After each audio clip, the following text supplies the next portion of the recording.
가정 숫자가 2명 이상일 때 이 가정이라고 할 수 있습니다. 그런데 몇 년 전부터 1인 가구가 크게 늘어나고 있습니다. 2023년 통계청 발표에 의하면 한 가구 비율이 34.5%였다고 합니다. 세 가구 중에 한 가구인데 비율은 점점 높아지고 있습니다. 40-50년 전 가족하면 최소한 4인 이상 부족부족 되는 그런 가족의 모습이 점점 사라지는 상황입니다. 그런데 요즘은 이 가족 숫자가 4인 이상이라고 해도 가족이 과거의 가족의 그 모습과는 많이 다릅니다. 가족들이 같이 저녁 식사를 하는 비율이 일주일에 1.6일밖에 안 된다고 합니다. 그리고 이제 일주일에 한두 번 가족들이 이제 식사를 할 때도 이 가족들 각자가 핸드폰을 보면서 대화를 거의 하지 않는 경우도 있습니다. 점점 더 가족의 가치의 중요성과 또 그런 가치와 이 중요성이 약해지고 있습니다. 그럼에도 국가나 사회나 교회를 구성하는 기본 단위는 가족이고 각 사람에게 가족은 가장 큰 영향을 주는 관계입니다. 가족 관계는 그 애증 관계라고 할 수 있는데 가장 친밀해서 큰 도움을 주기도 하고 또 큰 상처를 줄 수도 있습니다. 현재 우리는 여러 가족들과 함께 생활할 수도 있고 1인 가구로 지낼 수도 있습니다. 어떤 형태든지 우리는 이 가족들에게 큰 영향을 주고 또 영향을 받고 있습니다. 특히 믿는 자들에게 가족은 서로를 회복시키고 존귀케 이렇게 할 수도 있고 아니면 넘어뜨리고 절망에 빠뜨릴 수도 있습니다. 오늘 가정주의를 맞이해서 우리가 죄인이고 내가 약하다 하는 걸 인정하고 하나님께서 우리를 소중히 여기셔서 또 상처를 회복시키고 존귀케 하신 것처럼 우리도 가족들을 사랑하고 소중히 여기고 회복시키고 아름답게 세우기를 바랍니다. 이삭의 아내 리브가가 임신을 하고 얼마 지났을 때 태안에서 전쟁이 일어났습니다. 쌍둥이를 임신한 것인데 서로 막 싸우는 거예요. 하나님은 큰 자가 작은 자를 섬길 것이라고 말씀합니다. 10달이 되어 쌍둥이가 태어났는데 먼저 나온 그 형이 에서이고 그 동생이 야곱입니다. 에서와 야곱이 성장했을 때 아버지 이삭이 죽기 전에 이제 장자 축복을 하겠다고 합니다. 그때 아버지 이삭은 에서에게 사냥해서 이제 짐승을 잡아서 요리를 해서 가져오면 내가 그걸 먹고 장자 축복을 해주겠다고 합니다. 야곱이 그런 사실을 알고 형 에서로 이렇게 분장을 해서 아버지를 속이고 장자 축복을 받습니다. 나중에 이 사실을 알게 된 에서는 야곱을 죽이기로 결심을 해요. 야곱은 그것을 알고 삼촌 라반의 집으로 도망을 칩니다. 삼촌 라반은 이 양을 치는 목주기를 하고 두 딸이 있었습니다. 언니의 이름은 레아이고 동생 이름은 라헬이에요. 성경에 보면 두 딸에 대한 설명이 나오는데 언니 레아는 시력이 안 좋고 동생 라헬은 예쁘다고 이렇게 이제 되어 있습니다. 그래서 이 레아가 이제 시력이 안 좋다는 표현은 신체적으로 눈이 안 좋다는 그런 의미보다는 예쁘지 않다는 그런 표현입니다. 그때 야곱은 청년이었고 집을 떠나왔기 때문에 외로웠어요. 야곱은 예쁜 동생 라헬을 좋아하고 사랑하게 됩니다. 야곱이 삼촌 라반의 집에 와서 한 달 정도 지내면서 목축일을 이제 도와주었는데 삼촌이 볼 때 일을 잘하는 겁니다. 그래서 삼촌은 라반에게 먼저 이렇게 제안을 하는데 일만 해서 되겠느냐, 우리 계약을 맺자, 연봉을 정하자, 그렇게 이제 제안을 합니다. 그러자 야곱은 기다렸다는 듯이 7년 동안 목축을 할 테니까 나에게 아내로 달라고 요구합니다. 그 당시에 남자가 여자를 신부로 데려오려면 신부 대금을 지불해야 되는데 지금 야곱은 돈도 없고 또 고향에 가서 돈을 가져올 그런 형편도 아닙니다. 그러니까 7년 동안 일을 해줄 테니까 나를 자기 아내로 이렇게 되게 해달라는 거죠. 이것은 결혼을 위해서 종의 계약을 맺는 겁니다. 그때 야곱이 라헬을 얼마나 사랑했는가 이제 성경에 이제 그 표현이 나와 있는데 29장 20절 끝에 보면 그를 사랑하는 까닭에 7년을 며칠같이 여겼더라. 사랑의 표현 중에 이것보다 더 로맨틱한 것이 없을 겁니다. 로미오와 줄리엣을 능가하는 사랑이죠. 이 양을 목축하기 진짜 힘들어요. 양들은 귀에만 되면 격길로 이제 빠져가고 한 마리의 양이라도 없으면 목자는 들과 산과 골짜기를 다니면서 그 양을 반드시 찾아와야 됩니다. 이 못 찾으면 이제 자기가 변상해야 되니까 어떻게든 양을 찾아와야 됩니다. 그런데 야곱은 라헬을 얼마나 사랑하고 좋아했는지 7년을 7일 정도로 그렇게 여겼다는 겁니다. 신부 대금으로 7년 동안 일을 해주는 조건은 그 당시 신부 대금의 한 4배에 해당하는 그런 금액이에요. 그러니까 야곱은 지금 눈이 뭔가 씌워졌어요. 이게 얼마나 큰 대가를 그런 것도 없이 그냥 무조건 이제 그런 엄청난 대가를 지불하면서 그렇게 이제 결혼을 하고 싶어 하는 겁니다. 야곱은 자신의 외로움과 행복과 안정을 라헬과 결혼을 통해서 채우려고 하고 있습니다. 야곱에게 하나님은 없어요. 라헬이 전부입니다. 사랑이 하나님의 자리에 앉아 있는 겁니다. 그런데 청년이 이성을 사랑할 때 뭐 뜨겁게 사랑하는 것이 정상적이 아니야. 그걸 뭐 이렇게 정죄할 필요가 있느냐 이런 생각이 들 수 있습니다. 그런데 이성을 많이 사랑하는 것이 문제가 아니라 하나님을 적게 사랑하는 것이 문제인 겁니다. C.S. 루이스는 그 4가지 사랑이라는 책의 그 서두에 이렇게 말했습니다. 우리는 오직 하나님께만 드려야 될 무조건적인 헌신을 인간적인 사랑에 바쳐버릴 수 있습니다. 그러면 그 사랑은 신이 될 것입니다. 그리고 그것은 악마가 될 것입니다. 그러면 그것은 우리를 파멸시킬 것입니다. 이렇게 했습니다. 실제로 야곱의 삶에 이런 일이 이제 일어나게 됩니다. 삼촌 나발은 교활한 사람이에요. 그는 야곱이 라헬에게 완전히 빠져 있는 걸 보고 야곱을 이제 속입니다. 7년이 다 되었을 때 야곱이 삼촌 라반에게 가서 라헬을 달라고 요구를 합니다. 그래서 7일간의 이제 결혼 잔치를 하게 되는데 첫날 이제 결혼 잔치를 하고 이제 첫날 밤을 맞게 되는데 삼촌 라반이 그 언니 레아를 신혼방에 이제 들여 보낸 겁니다. 야곱은 술에 취했고 밤이라 이 라헬인 줄 알고 첫날 밤을 보냈는데 아침에 보니까 언니 레아인 겁니다. 야곱은 이제 삼촌을 찾아가서 항의를 하죠. 그러자 삼촌 라반은 태연하게 이곳 지방의 전통이 뭔가 하면 그 동생이 언니보다 먼저 결혼하는 법이 없다는 겁니다. 앞으로 이제 7일을 더 이제 결혼 잔치를 하고 이제 그래서 라헬과 또 결혼하라는 겁니다. 야곱은 언니 레아까지 아내를 얻게 되면서 7년을 더 이제 이렇게 그 종살이를 더 이제 해야 되는 겁니다. 야곱은 이제 7년 총 14년을 종의 계약을 맺고 이제 삼촌 라반에게 이제 목주기를 이제 하게 됩니다. 야곱의 보통은 그것으로 끝나지 않고 두 주인과 두 첩을 통해서 12명의 아들과 아들들을 낳고 이제 딸을 낳게 되는데 아들 사이에 시기가 생겨서 그 형들이 그 동생 요셉을 노예로 이제 종으로 팔아버리는 이제 그런 어떤 이제 참 그런 일이 일어나게 됩니다. 이런 고난들 외에 이 그 야곱이 이제 라헬과 이런 식으로 결혼하는 걸 시작으로 해서 아주 험악한 세월을 보내게 됩니다. 야곱의 이런 삶은 우리 청소년들이나 이 청년들에게 이성교제나 이 결혼에 대한 메시지를 준다고 생각합니다. 오늘날 결혼은 필수가 아니고 선택이 되었습니다. 결혼을 반드시 해야 된다고 생각하는 청년이 반이 안 될 정도입니다. 청년들이 결혼에는 관심이 있지만 섹스와 노맨스에는 관심을 갖고 있습니다. 과거에는 이 성관계는 결혼 안에서만 이루어져야 된다 하는 게 지배적이었는데 점점 더 결혼 밖에서도 자유롭게 즐길 수 있는 것으로 여기고 있습니다.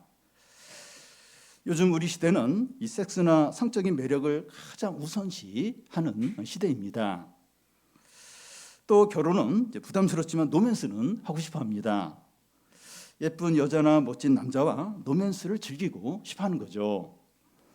이런 노맨스를 통해서 자기의 가치를 찾고 행복과 만족을 얻으려고 하는 겁니다. 섹스도 마찬가지예요. 그걸 통해서 어떤 자신의 가치를 찾고 행복과 즐거움을 만족을 거기서 얻으려고 이제 합니다. 청년들이 이성을 좋아하거나 사랑하면 안 된다는 것이 아니라 사랑이 하나님 자리에 앉아 있을 수 있다는 겁니다. 하나님이 줄 수 있는 자기 가치를 되찾고 행복과 만족을 사랑에서 찾으려고 하는 거죠. 그러면 그 사랑은 우상이 되고 악마가 되어서 우리를 파멸로 이끌게 된다는 겁니다. 이성 간의 사랑은 하나님이 아닌데 하나님이 줄 수 있는 것을 기대를 하니까 그 사랑을 통해서 환멸을 느끼는 거예요. 그러니까 뭐 사랑하면 안 된다, 뭐 이성 교제하면 그 얘기가 아니고, 그게 이제 하나님 자리에 앉고 그걸 통해서 자신의 모든 행복과 만족을 기대를 하는 거예요. 자신의 가치를 그걸 통해서, 사랑을 통해서 찾으려고 할 때 그건 하나님이 아니에요. 그러니까 결국은 이제 환멸을 당하고 참으로 비참하게 될 수밖에 없다는 겁니다. 우리 청년들이 하나님의 부르심에 따라서 결혼을 할 수도 있고 독신으로 지낼 수 있습니다. 그런데 어떤 길을 가든지 하나님의 영광을 위해서 하라는 겁니다. 무슨 말인가 하면 이 사람과 결혼함으로 내가 가치 있는 사람이 되고 너무 행복하고 만족이 될 것이다, 이렇게 여기지 말라는 겁니다. 이것은 결혼을 하나님 자리에 두는 겁니다. 싱글로 살겠다고 결심하는 경우에 이렇게 사는 것이 나의 가치를 높이고 진정으로 행복하게 될 것으로 여기지 않는 겁니다. 세상 사람들이 이 섹스와 로맨스를 마음껏 즐기면서 또 행복해 하더라도 불화하거나 따라가지 않는 거예요. 싱글로 살다가 도저히 못 살겠다, 너무 유혹이 강하고 나는 싱글로 살려고 했는데 근데 너무 이제 그런 유혹이 강하고 그러면 결혼하면 돼. 얼마든지 결혼을 하면 됩니다. 우리가 결혼을 하든지 싱글로 지내든지 우리의 진정한 가치와 행복과 만족은 하나님으로부터 온다. 이걸 분명히 믿으시기 바랍니다. 다음은 이 하나님께서 언니 레아를 어떻게 소중히 여기고 회복시키는가 하는 겁니다. 야곱의 결혼 생활에서 가장 피해를 보고 고통을 당하는 사람은 언니 레아입니다. 아버지 라반은 레아의 행복보다는 자신의 어떤 유익을 위해서 딸 레아를 이용합니다. 아버지에게 버림받은 레아는 남편 야곱에게도 사랑받지 못합니다. 일단 결혼을 하면 외부에서 결혼한 부부를 도와주는 것이 쉽지가 않아요. 아내나 이 자녀들은 지속적으로 고통을 당할 수 있습니다. 가정 안에서 이루어진 그런 일들을 외부에서 어떻게 도와주는 게 어려워요. 계속해서 아내나 자녀들이 고통을 당할 수 있습니다. 야곱이 라헬을 사랑하지만 레아는 사랑하지 않았습니다. 야곱이 레아를 때리거나 욕을 하거나 대놓고 무시하지는 않았을 거예요. 그런데 남편이 아내에게 마땅히 해야 할 일을 하지 않을 때 그것은 무시하는 것이고 고통을 주는 것이고 폭력이 됩니다. 그러니까 남편으로서 아내에게 당연히 해야 될 거 안 하는, 이게 이제 무시하는 거예요. 이게 폭력에 해당이 되는 겁니다. 레아는 남편인 야곱이 자기를 사랑하지 않고 동생 라헬을 사랑하는 것을 잘 알고 있어요. 그런 남편의 마음이 말과 행동과 표정을 통해서 이제 나타나는데 그것이 레아를 너무 고통스럽게 하는 겁니다. 이런 레아를 함부로 도와줄 수가 없었습니다. 그런데 하나님은 공평하세요. 하나님은 사각지대에서 고통당하는 자를 찾아가십니다. 하나님은 레아를 찾아오셨어요. 31절인데 여호와께서 레아가 사랑받지 못함을 보시고 그의 태를 여셨으나 라헬은 자녀가 없었더라. 여기 보시고라는 단어가 중요해요. 여호와께서 보셨다는 거예요. 남편인 야곱이 레아를 사랑하지 않아서 레아가 슬퍼하고 눈물을 흘리고 고통스러워하는 것을 보셨습니다. 이 보셨다는 것은 안다는 의미예요. 성경에서 하나님이 보시고 안다는 것은 단지 이렇게 아는 그 의미만 있는 것이 아니라 액션이 뒤따라옵니다. 하나님이 보시고 아신다면 반드시 행동을 하십니다. 하나님은 레아에게 어떻게 행동을 하십니까? 그의 태를 여셨어요. 라헬은 자녀를 낳지 못하는데 레아는 4명의 아들을 이어서 낳는 겁니다. 레아는 첫 아들 루벤을 낳았을 때 어떤 고백을 하는가 하면 여호와께서 나의 계름을 돌보셨으니 이제 내 남편이 나를 사랑하리라 이렇게 하고, 둘째 아들 이제 시므온을 낳았을 때는 여호와께서 내가 사랑받지 못함을 들으셨으므로 내게 아들을 주셨다. 이렇게 하고 이 셋째 아들 레이를 낳았을 때는 내 남편이 이제는 나와 연합하리라 이렇게 고백합니다. 넷째 아들 유다를 낳았을 때 그 고백이 이제 특별한데 35절 중간에 보면 내가 이제는 여호와를 찬송하리로다. 유다를 낳고 나서는 남편에 대한 말을 안 해요.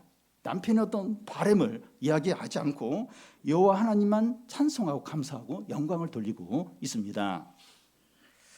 우리나라도 50년 전만 해도 여자들이 이 아들을 낳는 걸 굉장히 중요하게 여겼습니다. 그러니까 뭐 다른 게 부족해도 아들을 낳으면 뭐 사랑을 받는데 아무리 예쁘고 뭐 이래도 뭐 아들을 못 낳으면 뭐 이렇게 무시를 이제 당했습니다. 그런데 4천년 전은 더욱 그러했습니다. 그런데 레아가 아들을 이제 4명이나 이어서 낳는 겁니다. 라헬은 한 명도 못 낳아요. 예쁜 라헬을 한 명도 못 낳는데 레아는 아들을 4명이나 이어서 막 줄줄이 낳는 겁니다. 자녀를 낳는 것은 하나님이 하시는 일이죠. 하나님은 외로워하고 고통 가운데 있는 레아에게 사랑한다, 힘을 내라 이렇게 말씀만 하지 않았습니다. 하나님은 레아를 사랑하시는데 하나님이 그를 얼마나 소중하게 여기시는지 행동으로 보여주셨어요. 아들을 4명이나 이어서 계속 낳게 하시는 겁니다. 레아는 아들을 하나, 둘, 셋 낳으면서 내가 소중한 존재구나 하는 것을 점점 깨닫게 됩니다. 그러면서 그의 상처 아픔이 치료가 되어 가는 거예요. 레아가 넷째 유다를 낳았을 때 그의 상처 아픔이 치료가 되어서 자신의 존귀함을 완전히 회복합니다. 레아가 유다를 낳고 고백할 때 남편의 사랑을 더 이상 안 구해요. 남편이 돌아왔으면 좋겠다. 남편이 그런 얘기를 일체 하지 않고 하나님만을 찬양하게 되는데 이 유다를 낳으면서 이러면서 이제 레아가 자신의 삶을 되찾아요. 하나님 안에서 자신의 가치를 다 이제 발견을 이제 하게 됩니다. 예수 그리스도가 유다의 자손으로 오는데 유다가 레아의 아들이니까 레아는 예수님의 조상이 됩니다. 라헬이 그리스도의 조상이 아니에요. 예쁜 라헬이 그리스도의 조상이 아니고 남편의 사랑을 받지 못해서 버림받은 것 같은 레아가 그리스도의 조상이 됩니다.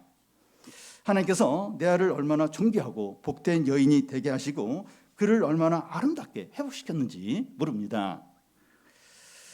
제가 가정주의를 앞두고 부부에 관련된 책 한 권 읽었는데 게리 토마스의 행복한 결혼 학교라는 책입니다.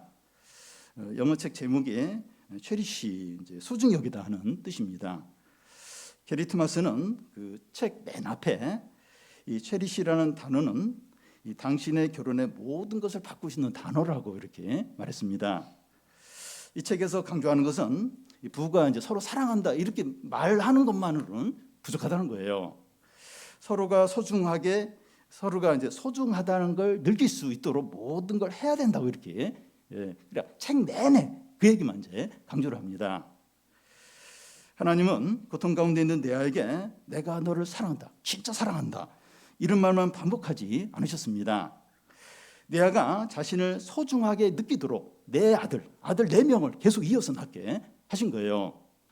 레아는 아들들이 태어난 걸 통해서 자신의 소중함을 깨닫고 자신의 상처와 아픔이 다 치료가 되고 존귀함을 회복하게 된 겁니다.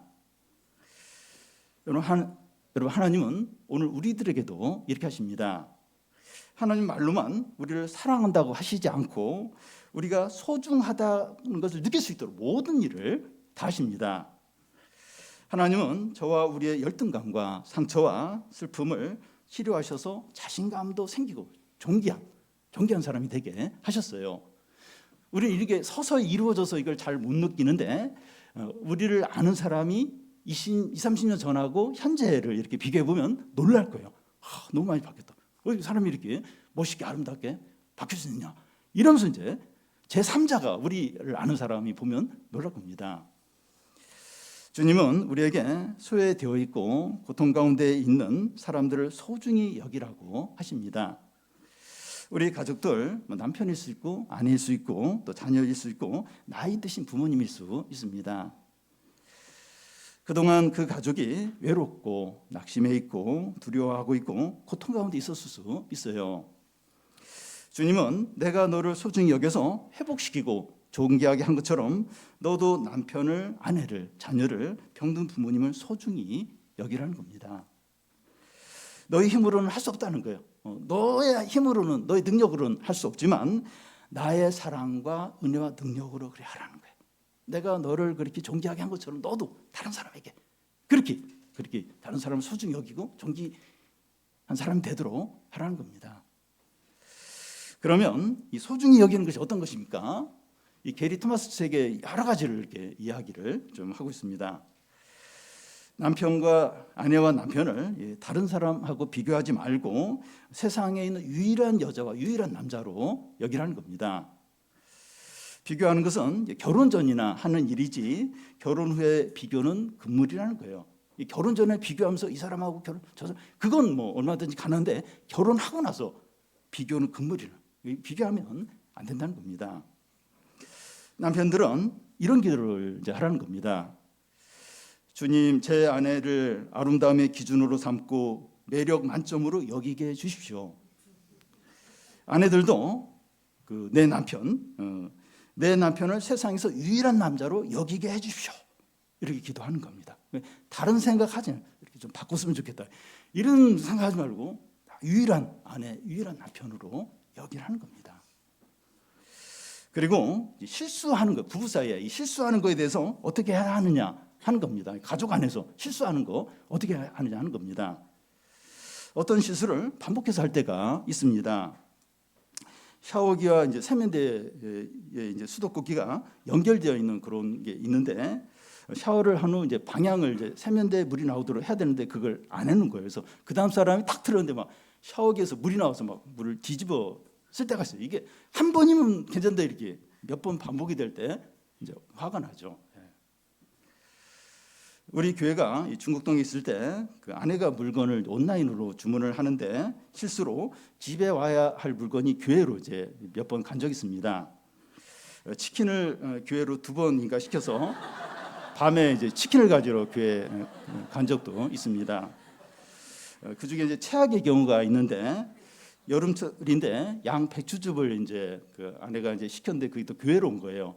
여름철이니까 이제 그게 냉장된 상태에서 이제 상온으로 나오니까 이게 이제 그 비닐팩에 이제 물기가 생기면서 이제 이렇게 그 종이 박스가 젖은 거예요. 그걸 이제 교회에서 집으로 가져오는데 길에서 이제 이게 쏟아진 겁니다. 비닐 확 이제 쏟아져서 주워 담았어요. 주워 담아서 이제 가는데 교회와 저희 집 사이에 횡단보도가 한 번 있어요. 근데 횡단보도를 건너고 있는데 중간에서 이제 이게 또 확 쏟아진 겁니다.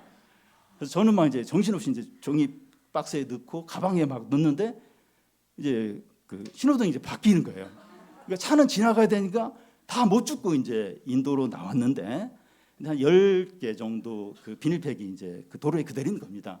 차들이 지나가면서 펑펑 터지고 그거 막 튀는 거예요. 막 팍팍 튀는 거예요. 인도에서 그걸 보면서 왜 집에 왜 교회 신청해가지고 왜 이런 화가 이제 좀 화가 났죠. 네.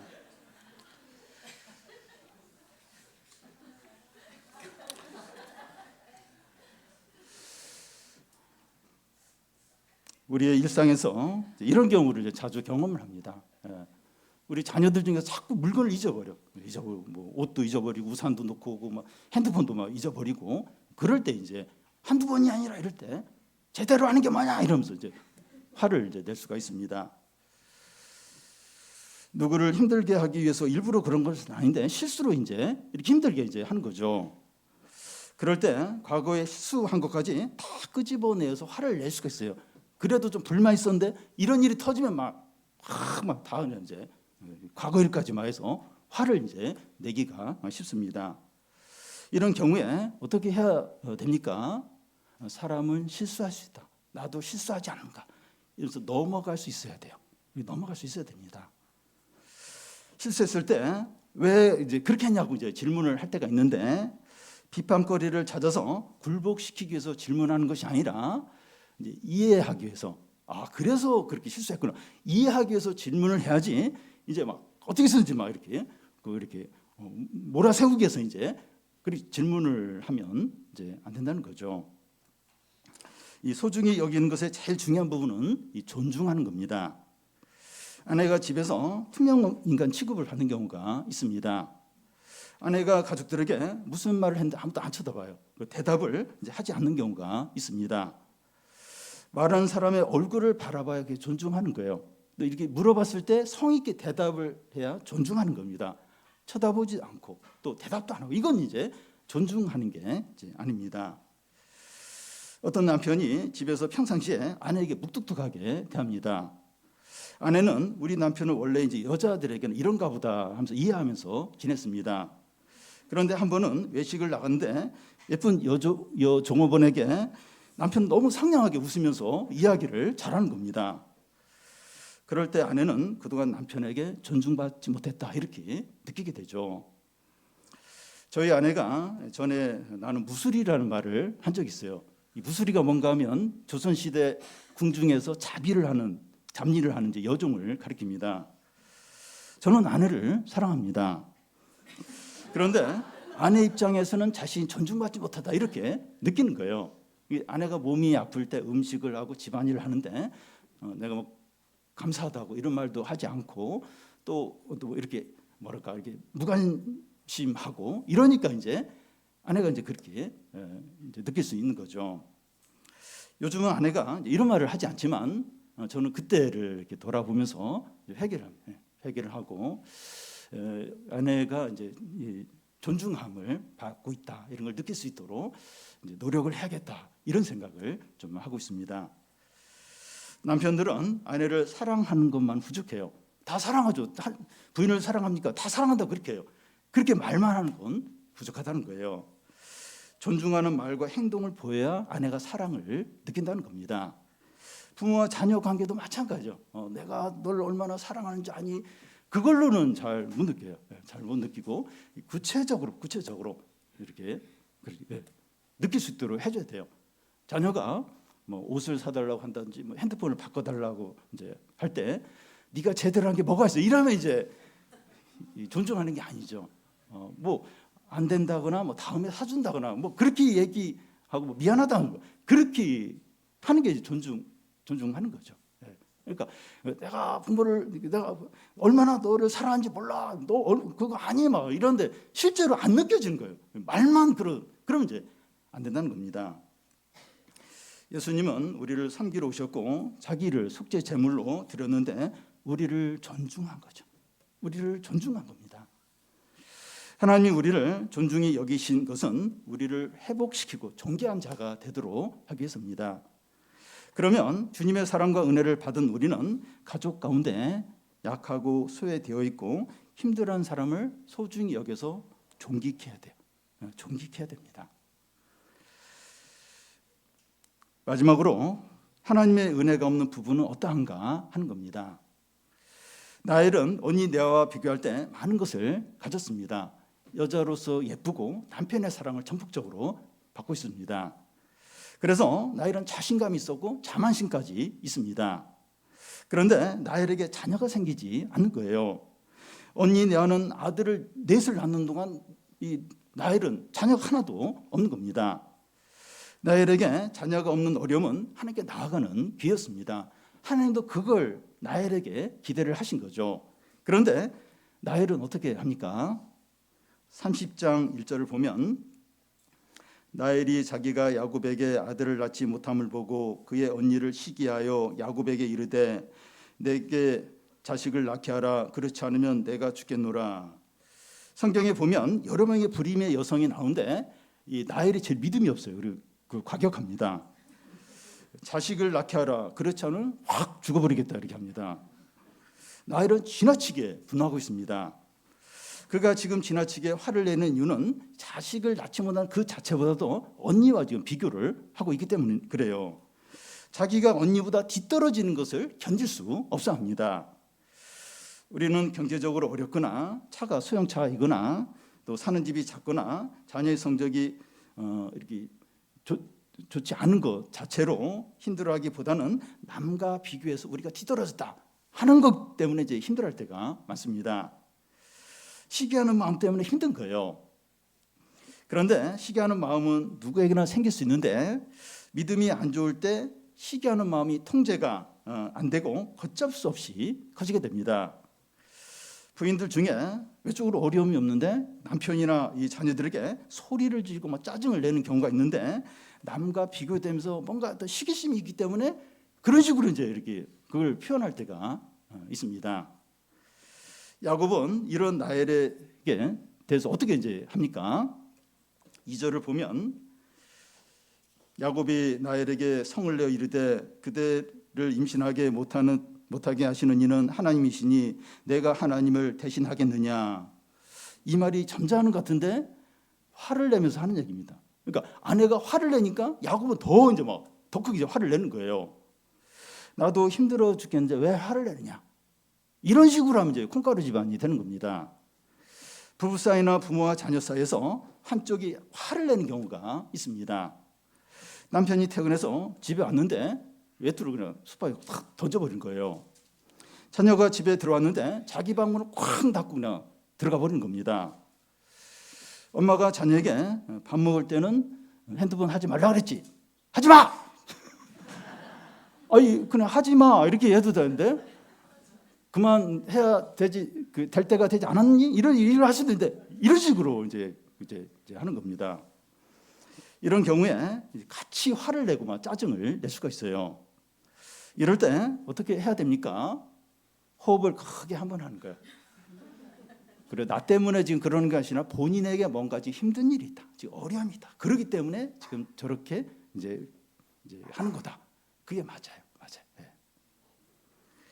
야곱은 이 라헬이 화를 낸 것에 대해서 계속 잘못 반응을 하고 있습니다. 같이 화를 낸 것도 잘못이지만 그 다음 야곱이 하는 말이 적절하지 못합니다. 야곱이 라헬에게 어떻게 말해야 했습니까?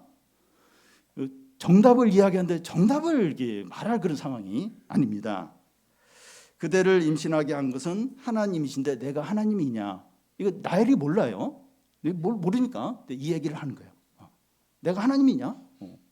이 얘기를 정답을 이야기하는 겁니다. 이런 말을 할 때가 아니고 라헬을 이해하고 불쌍히 여기고 이렇게 같이 공감해 주는 이게 이제 이 야곱에게는 이제 필요했던 거죠.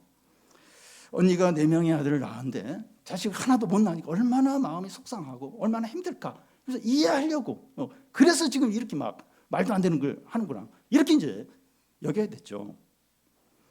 야곱은 이런 상황에서 할 말이 없으면 라헬이 하는 말을 그냥 가만히 듣고만 있어도 돼요. 가만히 있어도 됩니다. 이렇게 하는 것이 라헬을 존중히 여기고 소중히 여기는 거죠. 그냥 할 말이 없으면 가만히 듣고 있어도 되죠. 부부관계나 부모 자녀 관계에서 말도 안 되는 억지 가까운 주장을 하면서 화를 낼 때가 있어요.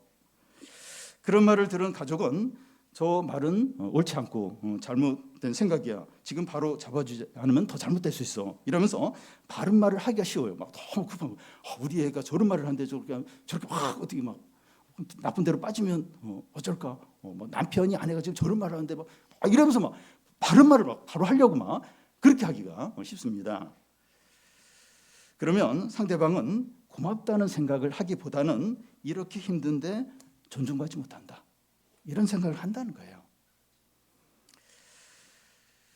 우리는 힘들어하는 가족에게 공감하고 또 소중히 여기는 과정 없이 서둘러서 성경 말씀을 말하거나 기도해 주겠다고 이렇게 하지 않아야 됩니다. 저희 아들이 사춘기 때 말도 안 되는 주장을 막 할 때가 있어요. 그럴 때 그때 저는 바로 이제 성경 말씀이 생각나고 이제 설교를 이제 하려고 이제 근데 그걸 참느라고 얼마나 이제 힘들었는지 몰라요. 그러니까 막 바로 이럴 때 이런 말씀이 생각이 나고 이런 교훈을 해야지 뭐. 그래서 처음에는 그렇게 했죠. 근데 뭐 반응이 더 안 좋으니까 이제 근데 그걸 참느라고 사춘기 동안에 그걸 많이 참아야 했습니다. 괴로워하는 가족을 공감하며 소중히 여길 때 마음이 안정이 돼요. 그 마음이 조금씩 열리게 됩니다. 그런 후에 하나님께 나아갈 수 있도록 도와줘야 되죠. 그러니까 막 그렇게 하는데 그냥 계속 방치하라는 의미가 아니라 공감해주고 이해하고 좀 소중히 여겨주는 게 먼저라는 거예요. 그러면 후에 이제 이렇게 신앙으로 이렇게 이끌도록 그렇게 이제 해야 한다는 거죠. 소중히 여겨주는 사람이 주도권을 가져요. 뭐 하나고 막 이렇게 막 짓누르는 사람이 아니고 소중히 여겨주는 사람, 존중해주는 사람이 주도권을 가져요. 이렇게 원하는 방향으로 이렇게 그런 사람이 이끌 수 있다는 거예요. 그런데 야곱은 이 첫 단추를 잘못 끼니까 계속 이제 잘못 끼는 겁니다.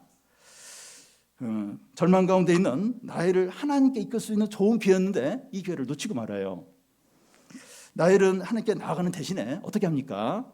3절을 보면 나엘이 이르되 내 여종 비라에게 들어가라. 그가 아들을 낳아 내 무릎에 두리니 그러면 나도 그로 말미암아 자식을 얻겠노라 하고. 나엘은 하나님께 나아가는 대신에 인간적인 방법을 씁니다. 나엘은 여종 비라를 통해서 단과 납달리라는 두 아들을 얻게 됩니다. 그는 단을 얻었을 때 어떤 고백을 하는가 하면 하나님이 내 언약 억울함을 푸시려고 내게 아들 주셨다 이렇게 하고 하는데, 나엘은 하나님은 자기 욕심을 채워주는 헬퍼 정도로 여겨요. 하나님 내 이런데 내 걸 채워주셨다 이러면서 자기 중심적으로 이렇게 생각을 합니다. 그는 둘째 아들 납달리를 낳았을 때 어떤 고백을 하는가 하면 내가 언니를 크게 경쟁해서 이겼다 이렇게 하는 겁니다. 나엘은 예쁘고 남편의 사랑을 받았지만 하나님이 없어요. 나에게는 하나님이 없습니다. 야곱과 나엘을 신앙의 부부라고 할 수 있습니까? 물론 앞으로 야곱과 나엘이 변해요. 그래서 야곱의 그 12아들은 이스라엘의 12족장이 됩니다. 그런데 현재는 야곱과 나엘 부부에게서 하나님의 은혜가 없으니까 다투고 미워하고 불행한 겁니다. 이게 뭐 정상적인 그런 집안이 아닐 정도로 막 이게 이런 참 절망적인 모습을 갖는 거예요. 그러니까 그 분명히 어떤 하나님의 백성인데 하나님 은혜가 없어요. 은혜가 없으니까 나엘은 나엘대로, 야곱은 야곱대로 전혀 어떤 그런 역할을 못 하고 막 가정이 그냥 망가져 가는 겁니다. 여러분, 부부 관계에서 결정적으로 중요한 것은 외모도 아니고 재산도 아니고 사회적인 지위도 아니고 심지어 서로 얼마나 사랑하느냐 하는 것도 아닙니다. 결정적으로 중요한 것은 하나님의 은혜가 있느냐, 복음을 믿느냐 하는 거예요. 이 복음이 뭐죠? 악하고 수망 없는 죄인을 하나님의 아들이 섬겨주시고 십자가에 죽기까지 사랑하시고 소중히 여기셔서 존귀하게 하는 것, 이 복음이죠. 이것이 하나님의 은혜입니다. 우리가 복음을 믿는 게 필요해요. 복음은 알아요. 근데 복음을 믿는 게 진심으로 믿는 게 필요합니다. 우리가 복음을 믿을 때 하나님의 사랑을 받고 소중히 여김을 누리게 돼요. 복음을 믿을 때 하나님의 사랑이 느껴져요. 그리고 하나님이 소중히 여김이 그게 이제 누려지는 겁니다. 내아가 하나님의 소중히 여김을 받아서 회복되고 존귀하게 된 것처럼 우리도 회복되고 존귀하게 됩니다. 복음을 믿으면 그래요. 사람이 상처와 아픔들이 회복이 돼요. 회복이 되고 존귀해야 돼요. 아름다운 사람으로 바뀌게 됩니다. 이것이 하나님의 은혜인데 은혜를 받은 사람이 다른 사람을 소중히 여길 수 있습니다. 사랑하는 여러분, 우리는 매일 매순간 숨을 쉬듯이 하나님의 은혜를 누리고 소중히 여김을 받아야 돼요. 매일 매순간 하나님의 사랑을 받고 소중히 여김을 받아야 됩니다. 그래야 우리도 남편과 아내와 자녀와 부모님을 소중히 여길 수 있습니다. 우리가 언제부터인가 하나님의 은혜를 받지 못하고 소중히 여김을 받지 못할 때 우리도 다른 사람을 소중히 여기는 것이 중단되게 돼요. 이제 결혼하게 되면 신혼부부는 그 부부마다 좀 차이 났지만 몇 개월 동안에는 그냥 할 말이 없어. 둘이 너무 사랑하니까. 근데 이제 시간이 지나면 이게 떨어지는 거예요. 떨어지면서 이제 점점 이제 불평이 나오고 미워요. 믿고 왜 그 양치질하고 그 뱉을 때 저런 식으로 뱉나 이러고. 그러니까 모든 게 막 미운 거예요. 단점만 생기는 이게 떨어지는. 이게 그러니까 하나님의 사랑과 이 소중히 여김을 계속 받아야 이제 상대방을 가족을 이렇게 사랑할 수 있는데 이제 그게 이제 안 되면 이제 이 소중히 여겨지는 게 안 되는 겁니다. 가족을 사랑하고 섬기에 지쳐요. 짜증이 납니다. 미운 거예요. 지치는 거 지치는. 내가 언제까지 참아야 된다. 언제까지 이렇게 잘해줘야 되나. 이렇게 하면서 너무 이제 힘든 거예요. 왜냐하면 나는 받는 것이 없이 퍼주어야 하기 때문이죠. 그럴 수 있어요. 계속 나는 퍼줘야 되고 잘해줘야 되고 참아야 되고 막 속에 병이 화병이 이제 생길 수 있는 겁니다. 왜냐하면 내가 이렇게 사랑받지 못하고 내가 소중히 여김을 받지 못하면서 내가 사랑해야 되고 참아야 되면 화병이 우울증도 오고 막 여러 부분에서 이제 망가질 수 있는 겁니다. 여러분 예배를 소중히 여기고 빠지지 마시기 바랍니다. 왜냐하면 예배 시간은 우리가 하나님의 은혜를 받고 소중히 여김을 받는 시간이에요. 어떻게 하나님의 은혜와 사랑을 받지 않고 어린 자녀를 24시간 돌보고 사춘기 자녀를 인내하면서 대하고 어린 남편과 아내를 존중히 매 순간 존중히 여기고 나이 드신 부모님을 챙길 수 있습니까? 내가 사랑받지 않고 체험받지 않는데 어떻게 그 어린 자녀를 24시간 그리고 이 사춘기 그 자녀 그리고 어떻게 이 부부 한 20년 30년 지나면 뭐 참 부부 관계가 참 심각합니다. 쇼윈도 부부 같고 말을 안 해요. 왜냐면 말하면 싸우니까 그냥 할 말만 탁탁 하고 그러니까 참 그리고 우리 부모님 긴 간병에 효자 없다는데 진짜 너무 힘들어 이런 거.